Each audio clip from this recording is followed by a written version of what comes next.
Thank you all for coming out on this warm, sunny evening.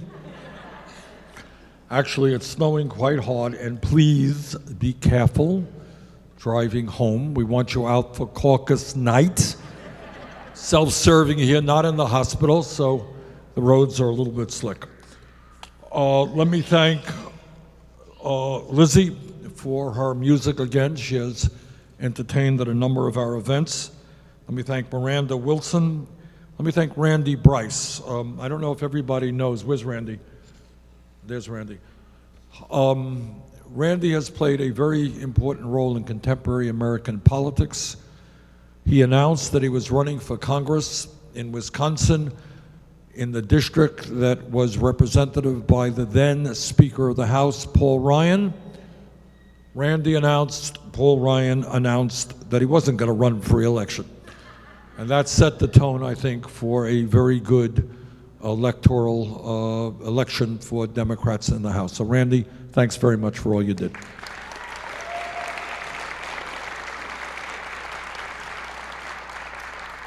And let me thank Sandra Trejo for her work with LULAC, and let me thank Steve Siegel for all his work in representing the people in his community. What I want to talk about tonight is a concept we don't talk about terribly much. It's called justice. You know that word. We don't talk about it a whole lot, but I think it is time that we had a government that in fact moved forward in creating a nation of justice, economic justice, social justice, racial justice, and environmental justice. And that is what this campaign is about, and that is what our administration will be about.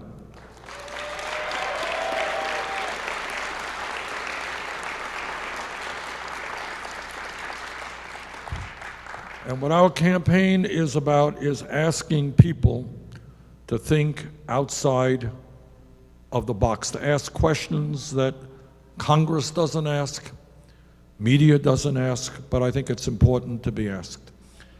We pride ourselves in being one of the longest standing democracies in the planet.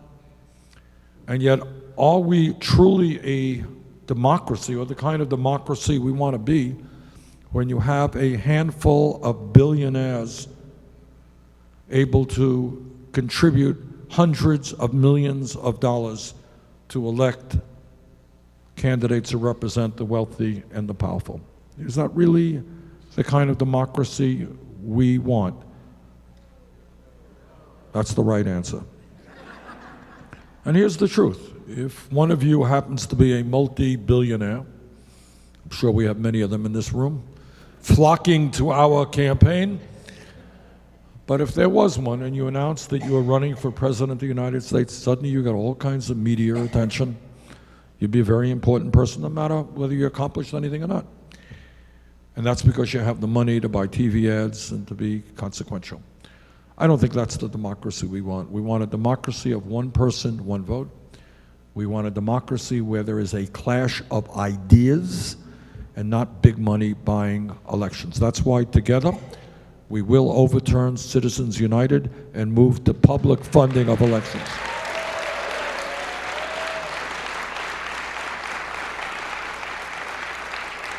It is also why under our administration we will end a disgraceful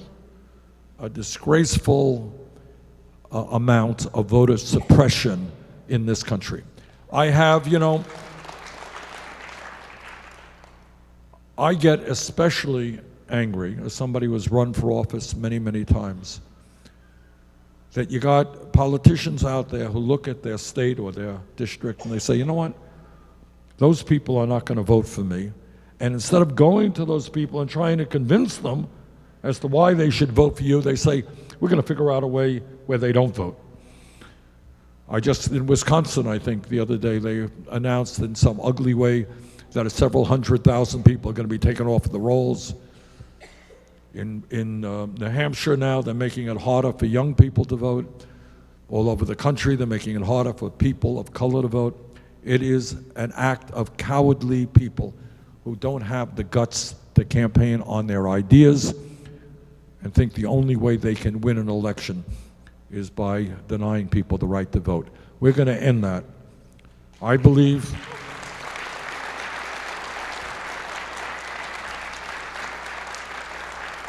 if you are 18 years of age and an American citizen, you have the right to vote. End of discussion.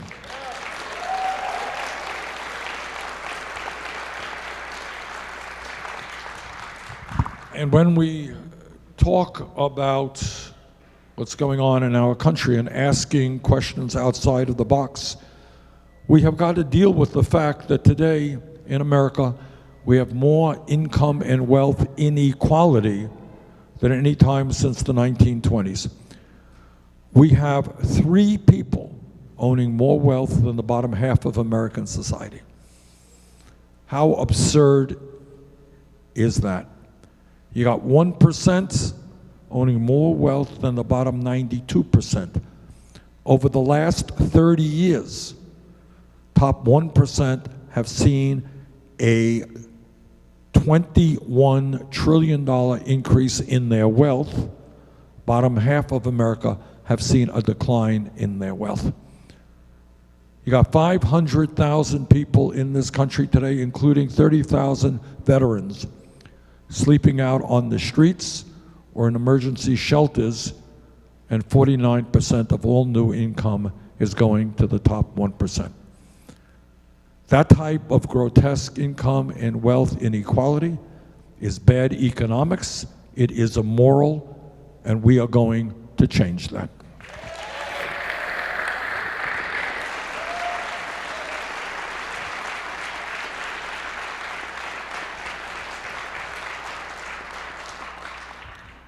What I am very proud of in this campaign up to now is that we have received more campaign contributions, over 4 million, from more Americans, 1.2 million, than any candidate at this point in an election in the history of the United States of America.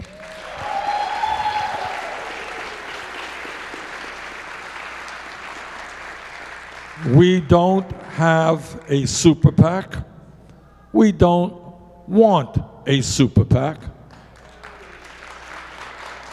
We don't go to wealthy people's homes, and we don't have bundlers, and we don't come out of those wealthy people's homes with hundreds of thousands of dollars. Our average contribution is $18, and they come from teachers, who are the largest source of our campaign contributors. They come from workers at Walmart who are making 11, 12 bucks an hour, workers at Amazon. They come from the working people of this country. And our campaign is a campaign of working people. It's by the working people, and it is for the working people of this country, and I'm very proud of that.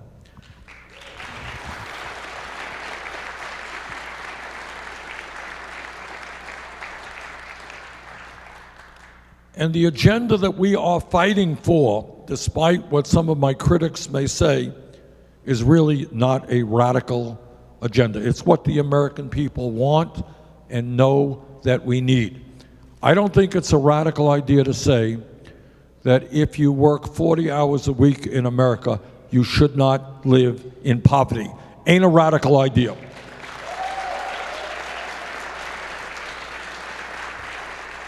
What is a radical idea is that you have a federal minimum wage and an Iowa minimum wage of $7.25 an hour. That is a radical extremist idea.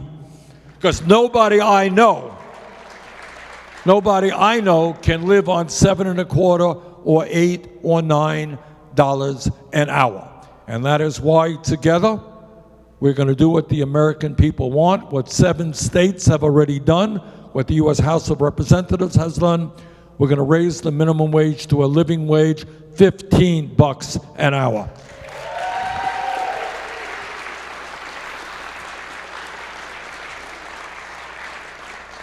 We are going to make certain that in this country we have equal pay for equal work. Women should not make 80 cents on the dollar. And I'll tell you what else we're going to do. At a time when millions of American workers want to join unions, we are going to make it easier for workers to be able to be union members and negotiate good contracts.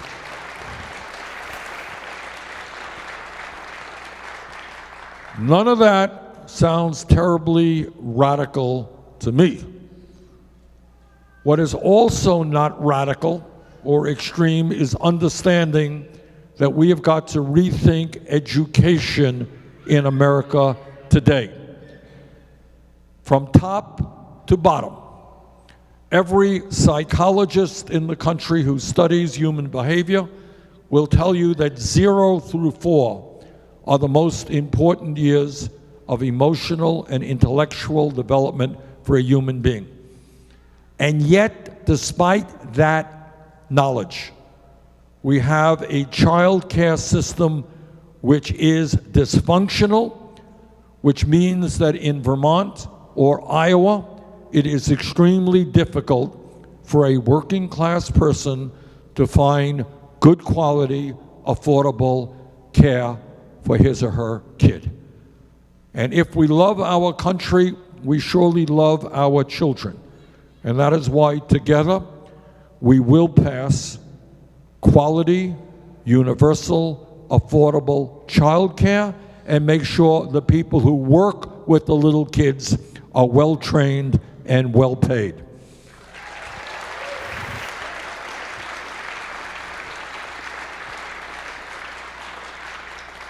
And if we believe in education, and I think learning and education in general is what human life is about.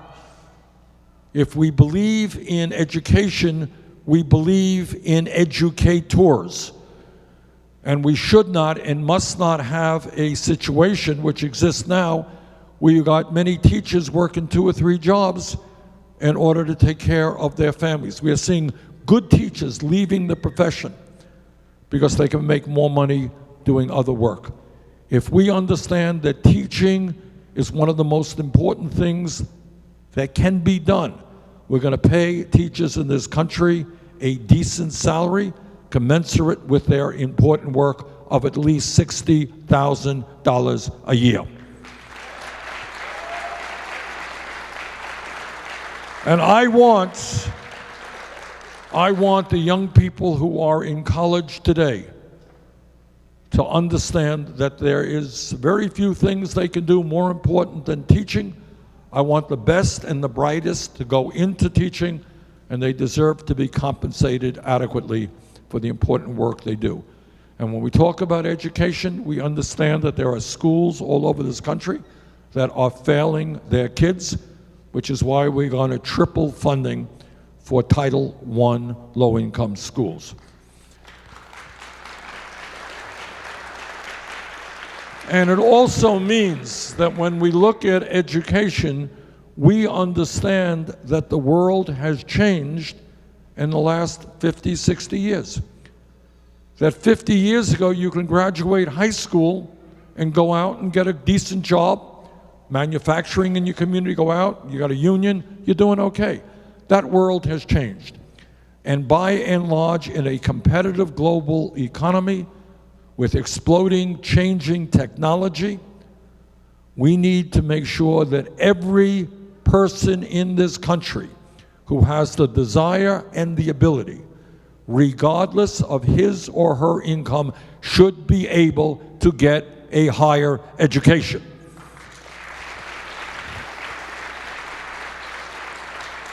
That is not a radical idea. Actually, it is an idea, interestingly enough, that existed 50 years ago. Some of you may know that the great public universities, like the University of California, University of the City of New York, state colleges, all over America were virtually tuition-free. If we could do it 50 years ago, we could do it today. But it's not just college. There are a lot of kids out there who are good with their hands, who don't want to go to college, but they want to go to a trade school to become a sheet metal worker or a carpenter or a plumber. We need those workers.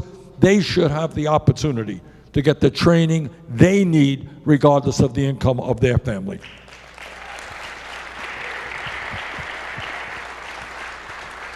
And by the way, when we think outside of the box and we stop taking the status quo for granted, we start thinking and looking at things in a new way.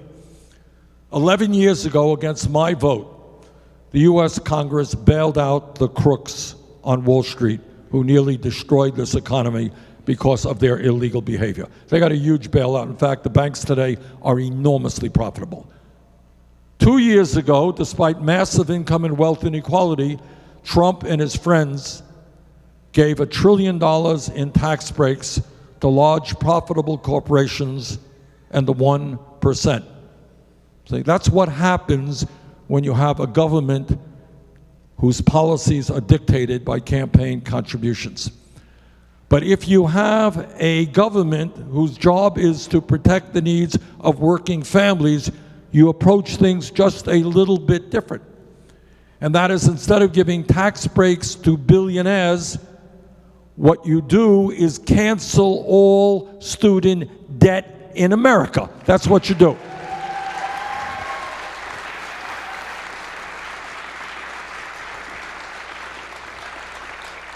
That a radical idea?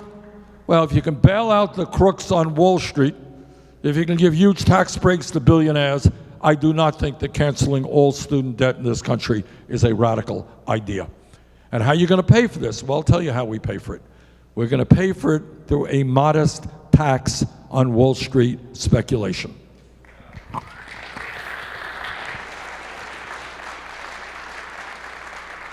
Okay, and while we are thinking outside of the box, let's ask ourselves a simple question. How does it happen that in the richest country in the history of the world, which is what we are the only major country on earth that does not guarantee health care to all people as a human right? Is that a fair question? How does it happen that in America we spend twice as much per person on health care as do the people of any other country? We spend about, think about this, we spend about $11,000 for every man, woman, and child in this country. It's about double what the Canadians spend and what they spend in Europe. And yet, despite spending twice as much per capita on health care, an enormous amount, we tonight find ourselves with 87 million people who are uninsured or underinsured. Everybody know what underinsured is? All right. We have in America 30,000 people who die every single year because they don't have adequate insurance and they don't get to a doctor when they should. Talk to any doctor you go to and ask him how many patients he or she have lost because people went to the doctor too late because they couldn't afford to go to a doctor. And here is something that is unbelievable. It's something I really just learned about, I got to tell you, within the last year. And that is, in America, some 500,000 people, 500,000 people, go bankrupt every year because of medically related debt. Now, I want you to take a step back. The problem is, we get hit by things every day and we begin to accept it as normal. Oh, it's normal. It is not normal. It is not in any way, shape, or form acceptable that people should go into financial ruin. For what crime did they commit? Did they go out to Las Vegas and blow their family's income gambling? Did they make a risky investment? Did they buy a huge house they can't afford? Is that why they went bankrupt? No. They are going bankrupt because they have been diagnosed with cancer, heart disease, Alzheimer's, or whatever it may be.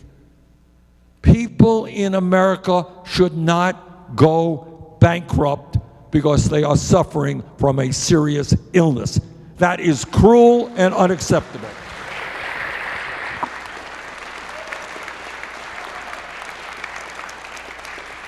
And we don't think about that. We do not talk about that. You're not going to hear that talked about on TV or politicians. But to punish people, destroy their financial situation because they've been diagnosed with a serious illness is unspeakable. All right, so what are we fighting for? What we are fighting for is a healthcare system which has the goal of providing healthcare as a human right to every man, woman, and child in this country. The goal of a rational system is to do that and not be a system which is designed to make huge profits for the insurance companies and the drug companies.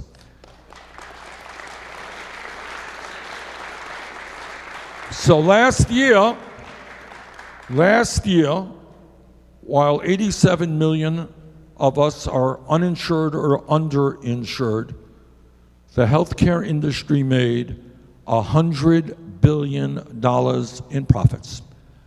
And they will spend many, many hundreds of millions, if not billions, and they're already advertising on Iowa TV. They'll be all over the country telling you how terrible Medicare for All is and what a great system we have and how hard they are working to provide quality care for all of you.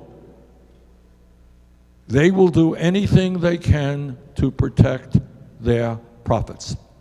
So we are taking on the healthcare industry and all of their money. Think about it. They made $100 billion last year.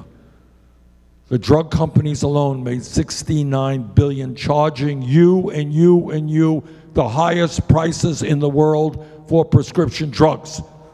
You are paying, in some cases, 10 times more for the same exact drugs sold in Canada or in Europe. So they made $100 billion last year. If they use 1% of their profits, that's $1 billion to flood Iowa and New Hampshire and California with all kinds of TV ads. That's what we are up against. And we're up against Trump and the Republican Party. And we're up against establishment Democrats as well. So let me very briefly tell you what Medicare for All means. Medicare for All means we eliminate all premiums. Anybody here paying a premium? All right, it's gone. And the premium your employer pays is gone. We eliminate all co-payments. We eliminate one of the most absurd concepts in the history of the world, which is called a deductible. You all know what a deductible is? A deductible is, the theory of insurance is that when you get sick, you go to the doctor. That's the theory. Well, with a deductible, when you get sick, if you pay the first $5,000 or $10,000 out of your own pocket, then the insurance kicks in and you go to the doctor. How insane is that? What ugly, stupid concept is that? Needless to say, we eliminate all deductibles.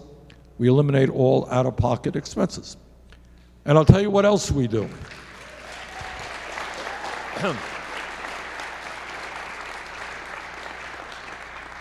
Tell you what else we do. Medicare is the most popular health insurance program in the country, but it is not perfect.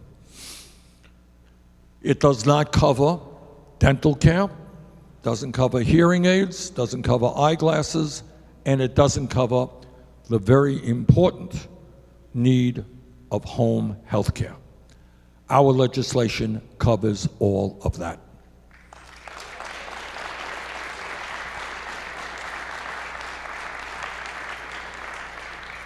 And what we do is we start off on year one by expanding Medicare to cover what I just said. And right now, Medicare is, you got to be 65 to be eligible for Medicare. Year 1, we lower eligibility age to 55. Year 2, 45. Year 3, 35. Year 4, everybody is in Medicare for all.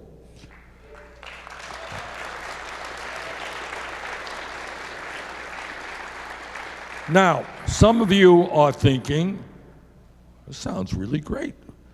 How are you going to pay for this stuff? He's eliminating premiums and co-payments and deductibles and out-of-pocket expenses. How are you going to pay for all this stuff? I'll tell you how we pay for it. Number one, we eliminate the profiteering of the insurance companies. It is gone.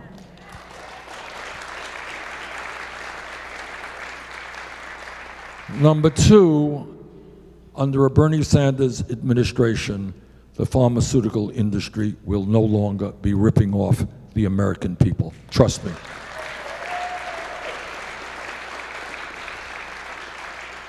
Number three, and maybe most importantly, the current system is not only dysfunctional, it is incredibly complicated to administer. What you got, if we went around the room right now, right here, you would find that somebody has a $5,000 deductible, somebody has a $7,000, somebody has a $10,000, somebody's in this network, somebody's in that network, somebody gets this prescription drug coverage, somebody gets that, somebody has this supplemental deal with Medicare, somebody has a different supplemental. To administer the many thousands of different health insurance plans that exist out there requires the expenditure of hundreds and hundreds of billions of dollars. It is an enormously complicated system to administer. We end all of that. Our system is simple. You're not going to have to get on the phone and argue with the insurance company as to whether or not you are covered. You are covered for all comprehensive health care needs, including, by the way, mental health.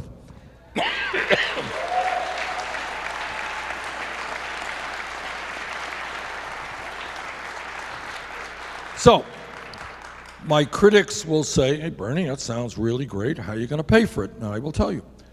But before I tell you how I am going to pay for it, let me ask you how it is paid for right now. Because that's kind of an issue we don't talk about. The kind of assumption coming from my critics is healthcare is wonderful and free for everybody. I know all of you don't have to worry about paying for healthcare. It's all free, right? I don't think so. All right? Somebody tell me about premiums. What kind of premiums are people paying here? Anyone want to share that?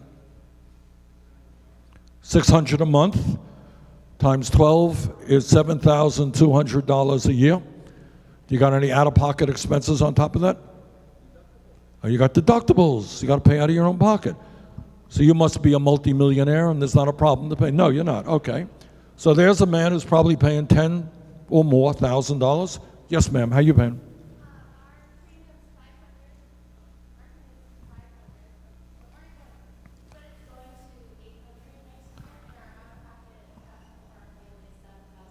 How much? Okay.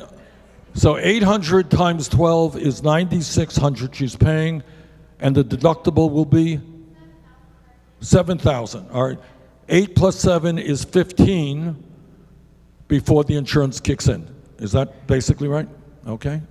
Other examples people want to share? What about, yes, sir? No insurance. All right. No insurance. So you don't pay anything. I got to pay everything the doctor wants to do to me. All right. And what that means is you pray every night that you're not going to get sick. But it means that if you do get diagnosed with a serious problem, I suspect you're going to be facing real financial difficulty. Is that right? Okay. All right. And there are millions of people in that gentleman's position. And some of them, when they get sick, then don't go to the doctor when they should, with terrible consequences. All right. What about deductibles? We talked a little bit about premiums. What kind of deductibles do people have? Okay. Hang on to that one. I want to get to that. Yes, deductible. How much?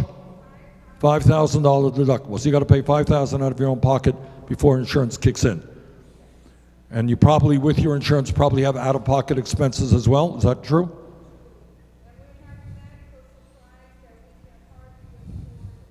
Okay? Thank you.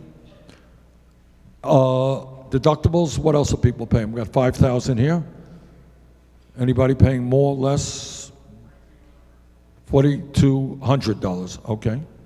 All right, and the answer is some people pay 5, some people pay 4, some people pay less, some people pay $10,000, have a $10,000 a year deductible, and that's the way it is. The reality is that the family in America, right in the middle of our economy, median family income is about $60,000 a year. That family pays about $12,000 a year for health care. That includes premiums, out-of-pocket expenses, prescription drugs, the whole thing. $12,000 a year. That is 20% of the average working family's income goes to health care. That is absurd. All right? So before I get criticized about how I'm going to pay for it, and I'll tell you how in a second, somebody might want to say to these other people that we are sick and tired of spending 20% of our income on health care. All right?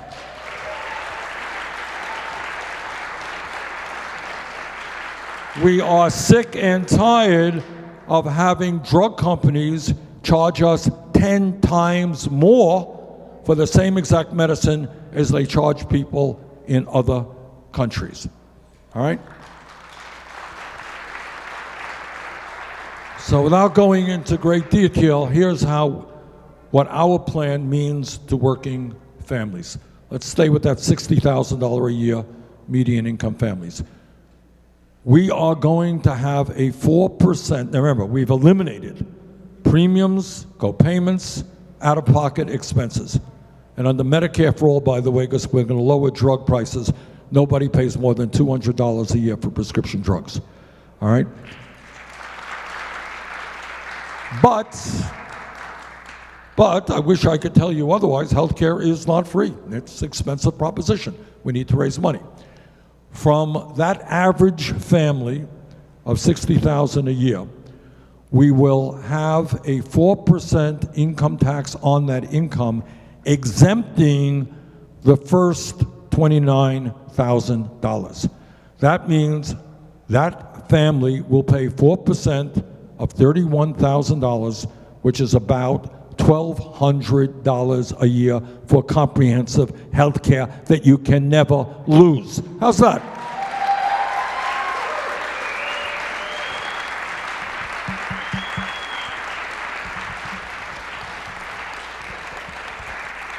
So this is an issue that we are gonna, we've been talking about health care for all literally since Teddy Roosevelt. Teddy Roosevelt talked about it, FDR talked about it, Harry Truman talked about it, Lyndon Johnson talked about it, JFK talked about it, Obama talked about it, everybody's talking about it. I think the time for talk is over.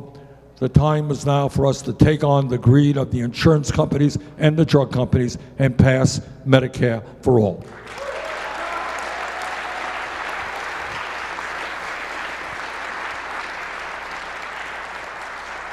I want to just touch on it and open it up for some questions or comments. I want to end early because I don't want you getting stranded out there. But there's another issue out there that we are not paying anywhere near enough attention to.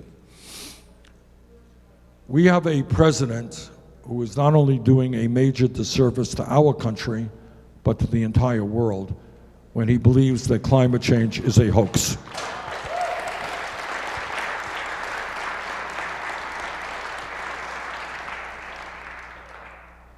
According to the scientists, climate change is not just a reality, with the Earth getting warmer every year.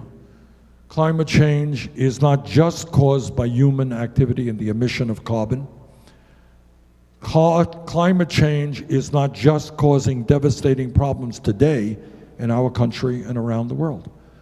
What the scientists are now telling us is they have grossly underestimated the degree and severity of the impact that climate change is having. They have underestimated the speed in which the polar ice caps are melting and the ocean warming, which means that by the end of the century, if we do not get our act together, major cities in the United States like Miami, Charleston, South Carolina, New York City will be partially or significantly underwater. That's true for countries, countries who have low sea levels. In Vietnam, Bangladesh, where many, many millions of people will be forced to flee the areas that they are living on. What the scientists are telling us is we're going to see more extreme weather disturbances. Many of you read about the flooding in Venice, Italy last month, and in Houston, Texas, where unprecedented levels of rainfall hit those communities. Scientists are telling us there's going to be more drought. And what drought is about is that as we speak, Australia is on fire with unprecedented fires throughout their country. I don't have to tell anybody here what happened in Florida, in California, and is happening now. Again, unprecedented numbers of wildfires and incredibly severe fires. I was in Paradise, California. You may remember that was the city that was hit. It's a sight to behold, to see a small town of 26,000 people, 86 people were killed, and hundreds and hundreds of their buildings were burned to the ground. And what scientists are saying is we're going to see more drought and we're going to see more wildfires. And by the way, for states like Iowa, where agriculture is so important, when you have increased drought, you're going to have shorter planting seasons, you're going to have lower crop production, and the quality of the crops will deteriorate as well. And that means not just the Midwest of the United States, but places all over the world, which means less food production, more famine, more hunger. And what the United Nations tells us is that as a result of climate change, in coming years, we are going to see hundreds of millions of climate refugees. That means people who can no longer live in the area where they're living today because they can't grow crops, can't grow food, they can't find clean drinking water. They're going to migrate. And when millions of people migrate from one part of the world to a neighboring part of the world, that often brings international conflict and war. That's what the scientists are telling us. That's the bad news. I am very proud to tell you that our campaign has introduced the most sweeping and comprehensive climate change proposal ever introduced by any candidate for federal office.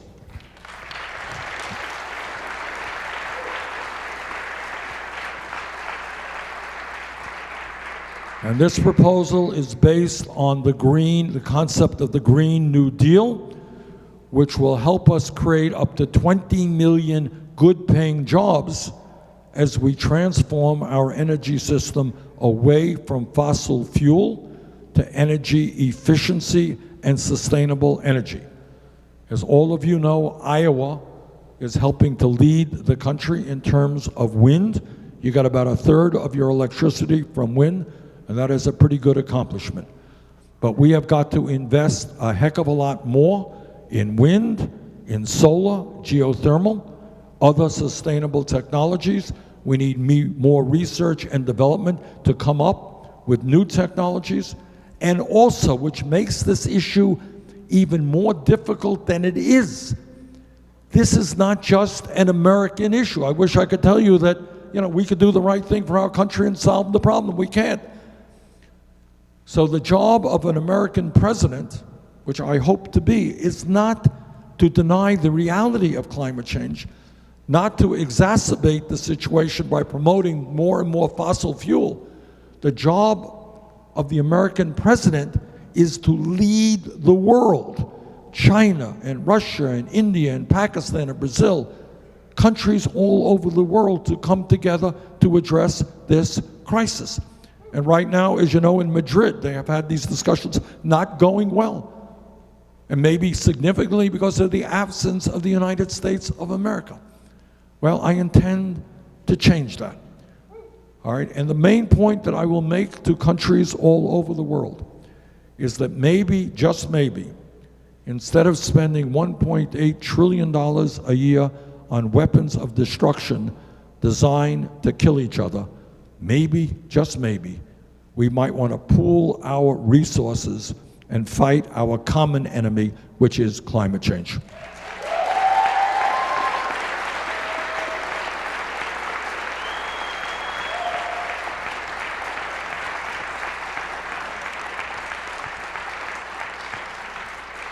There are a number of other very important issues that are out there, and that includes the need to reform a broken and racist criminal justice system,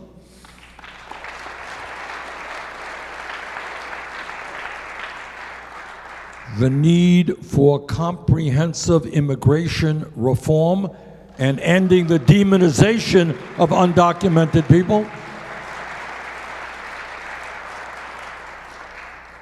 It means addressing something that I know upsets everybody in this room and everybody in the country. And that is, we turn on the TV every, once in a week or once a month, and we see another horrific mass shooting taking place somewhere in America.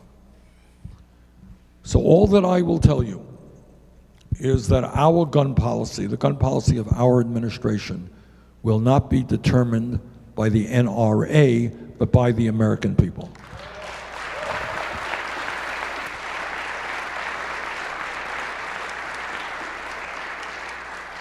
And that means we are going to go forward with expanded and universal background checks. We're going to end the gun show loophole.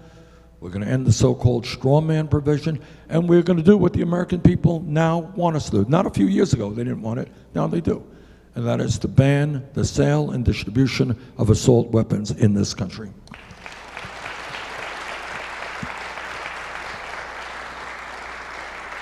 Let me also say, as a United States Senator, I often find myself, on the floor of the Senate listening to speeches made by my colleagues, including some of my conservative colleagues. And the mantra of my conservative colleagues is they believe in small government. They believe in getting government off the backs of the American people. Do what you want to do. Get government off the backs of the American people.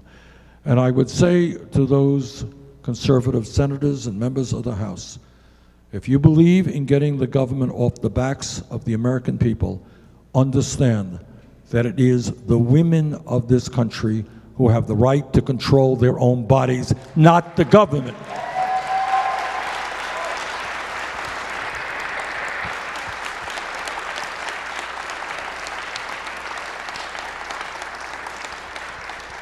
So let me just conclude by saying this.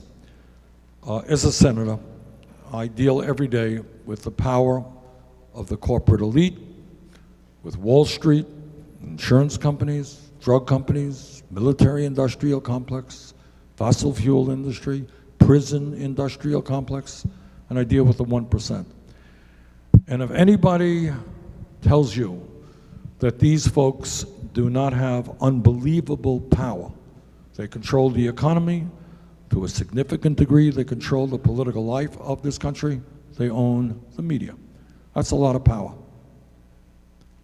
But at the end of the day, the 1% are just 1%. And if we do not allow Trump and his friends to divide us up based on the color of our skin or where we were born or our sexual orientation or our religion, if we stand together trying to create a government and an economy that work for all of us and not just the 1%, there is nothing that we cannot accomplish. And that is what this campaign is about, and that is what my administration will be about. Now, I don't have to tell anybody here that Iowa plays an outsized role in the political process. There is a reason why so many candidates are in Iowa tonight. why so many reporters are significantly increasing the wealth of your state. Everybody is here in Iowa because you are the first state to caucus. So I'm here tonight to ask for your support. I think we stand an excellent chance to win here in Iowa. We have a great organization. We are knocking on thousands, and I think this weekend, where's Misty? Misty? Is she here? How many doors do our people knock on this weekend? I think we've knocked about 28,000 so far. This weekend. This weekend.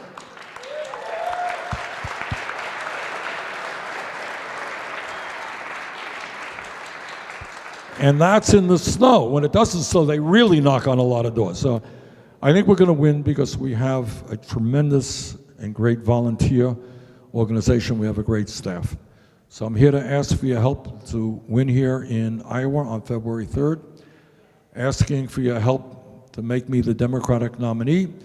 I'm asking your help to enable me to defeat the most dangerous president in the modern history of this country. Thank you all very much.